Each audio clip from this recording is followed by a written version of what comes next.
Hey everybody, it's Paige from Mosaic Moments, and today I'm doing a demo with the 3x3 strip frame die. So if you like the strip frames, this should be a fun one to learn about. It is different from the other ones we have because it is a square shape rather than a rectangular shape. With this die, I recommend using photos such as this cactus one or something like flowers, rocks, just details like that won't look funny being cut up. If you do have people or animals as your subject, I recommend that they were taken further away so that they fit into one of the spaces within the strip frame die. That way they won't look funny if you cut them up, right? So make sure they fit into one of those spaces on the frame die. Alright, so as far as page patterns go, if you're trying to fit it on a pattern, look for patterns with this blue 3x3 square. Traditionally, this would be cut with set A, but we are replacing it with the strip frame die instead. So look for patterns with that shape and that size, the 3x3 blue square, or 3¼ by 3¼ inch blue square. Alright, I have all my photos laid out, so I recommend before cutting, figure out where you want your photos to be placed. So now that we have been introduced to the 3x3 strip frame die, let's get started with the demo. Alright, so you may want to grab some washi tape when you use this die so it doesn't shift around your machine. I don't use it every time, but you may want to use the tape. So the first step is to place the die over the part of the photo you want to cut. So I made sure that my subject fits into the little space. I could also place them right here in the center if I wanted to, which would still look good, but I kind of thought it was fun to place them on the side here. So I'm going to keep it like this. And there's also a little tree in the center. So once you decide on where you want to crop your photo, you're going to roll it through the machine. This is the Sizzix BigKick, and I am using a crease pad. The crease pad helps you not get that embossed edge around your photo. I highly recommend it if you have this machine, or some other die machines may also have their own crease pad. So it doesn't look like it, but it did cut through the photo, and I'm going to wait to pull them apart later on, okay?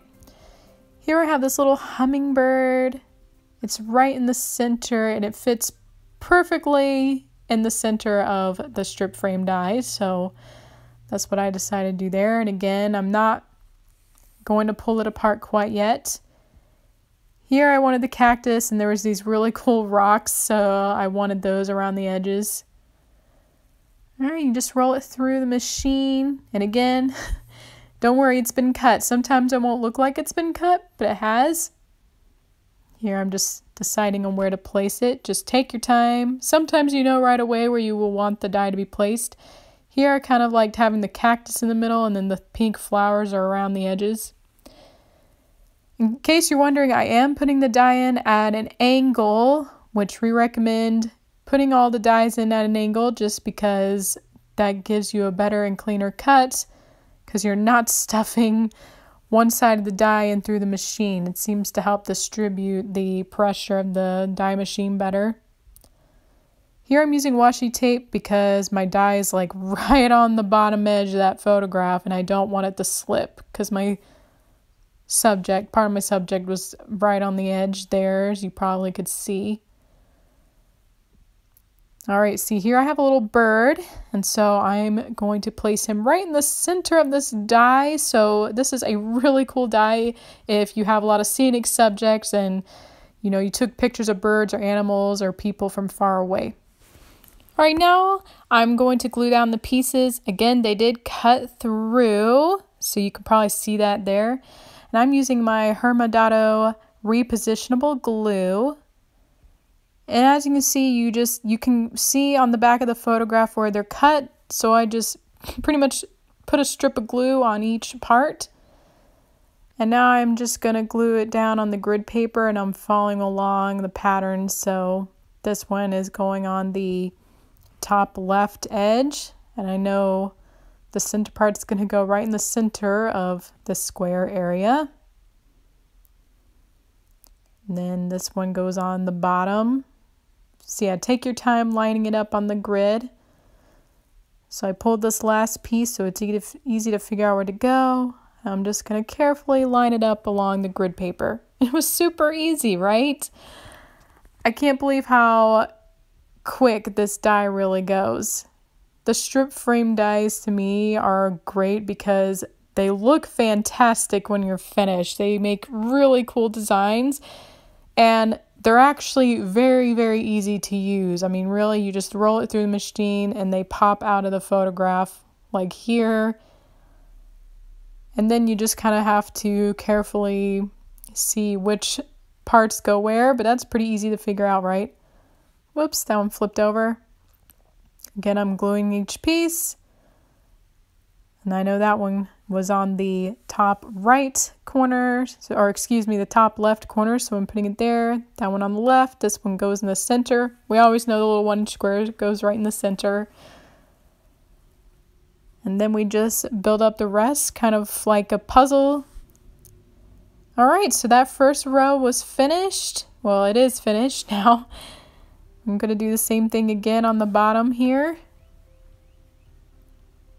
Just place it in the spots they need to go.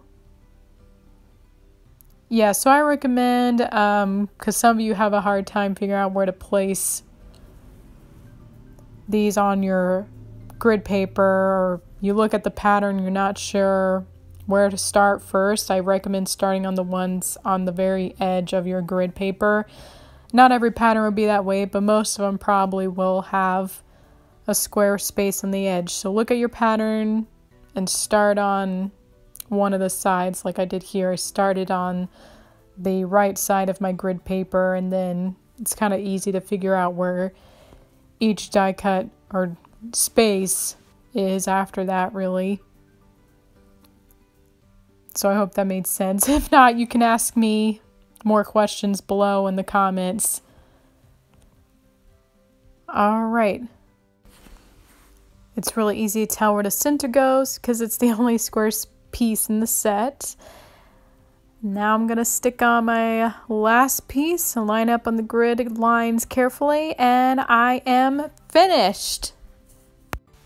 This page turned out amazing, and the 3x3 strip frame die is very easy and quick to use. And since I have the grid paper, everything stays neat, straight, and organized. So I'm glad I had the grid lines for this die.